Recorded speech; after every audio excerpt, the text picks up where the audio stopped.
Google and the DOJ's historic monopoly case is coming to a close after months of debates. Attorneys are poised to spend all day making their closing arguments as the search giant fights to keep its Chrome business, something that could dramatically shape up the world of online search. Joining us now, we've got Adam Kovakovich. He is the founder and CEO of the Chamber of Progress. Adam, great to speak with you. What are you anticipating when it comes to the decision in this case?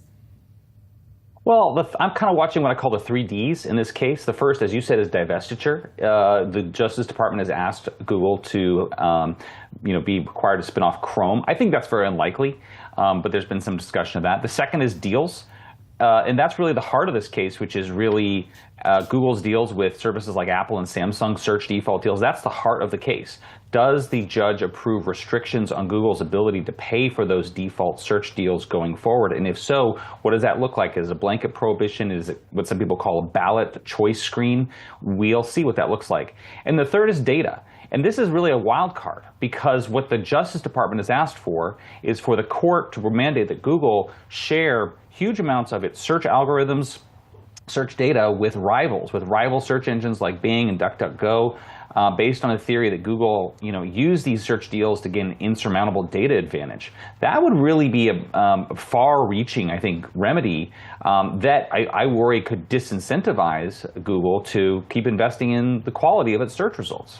And I'm taking a look at some commentary this morning from an analyst over at TD Cowen saying that the DOJ's major remedies that you just ran through, Adam, are aimed at helping Gen AI providers take market share from Google. To what extent do you think that that is going to be a headline to come out of this that investors can't help but continue to keep top of mind, that this is going to potentially be a result that allows AI competitors to eat Google's lunch more seamlessly? Well, I think that speaks to a huge tension in the case, which is when this case started and when it was filed several years ago in the beginning of the end of the Trump administration, the first Trump administration, it was a narrow case. And it was really just about Google's search distribution deals with Apple on Samsung devices, things like that.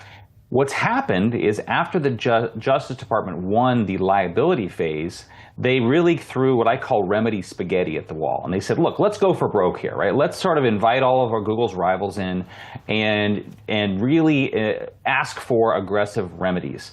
And that included things like AI, limitations on AI. Well, the fact is the case wasn't about AI, and Google's behavior was not judged on AI. So what I think the Justice Department is trying to do here is trying to use the liability finding to put handcuffs on Google with respect to AI. But in the AI space, arguably Google's behind, right?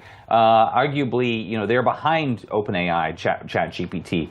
And so it kind of speaks to the way in which this case is being used by the government to move the goalposts, honestly, to whatever anybody is concerned about Google doing. And that's not really what this case should be about. That's not how the courts are supposed to judge it.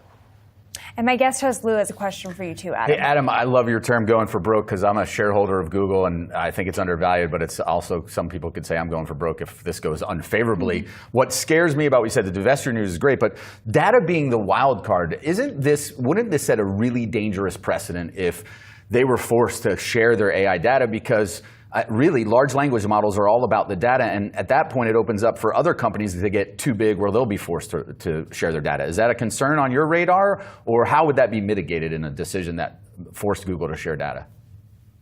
It should be. Look, if I run a bakery and I spent months perfecting my cupcake recipe and it's a huge hit, I got people out the door, lines out the door, right? And the government comes along and says, no, you got a monopoly in the cupcake market. You got to share your recipe with all the other bakers in town. I'm going to be pretty demotivated to keep investing in a great cupcake recipe, right? And that's the concern, right? That this is not something that Google developed overnight. I mean, its ability to hold on to users in search is a function of countless, millions of hours of engineering and brain power to try to make its search results to be the most responsive to consumers. So they have to share all that. All of a sudden, what's the point, right? And that's a real problem. Yeah. Here's another one for you. Who's next after Alphabet if the DOJ is successful, right? We've been talking about antitrust and breaking up big tech for seems like a decade. Who would be next on the radar? Well, look, there's pending antitrust cases against all of big tech, basically, right? They were either started in the first Trump administration or the Biden administration. The next one that will probably come due for a verdict is the Federal Trade Commission's case against Meta, which just wrapped the trial phase. That's really about unwinding Meta's acquisitions of Instagram and WhatsApp, which are now both, more than a decade old, which is kind of crazy, but that's what that case is about. In the kind of the docket are the second Google case, which has to do with Google's ad tech business, where Google has also been found liable. That will move to a remedy stage trial later this year. Further off on the horizon is the FTC's case against Amazon and the DOJ's case against Apple, which has to do with the vertical integration. Those cases probably won't see a courtroom until 2026, maybe even 2027. Adam, really appreciate you joining us this morning on this case. Thank you so much for that context. Appreciate it. Thank you. Coming up here, President Trump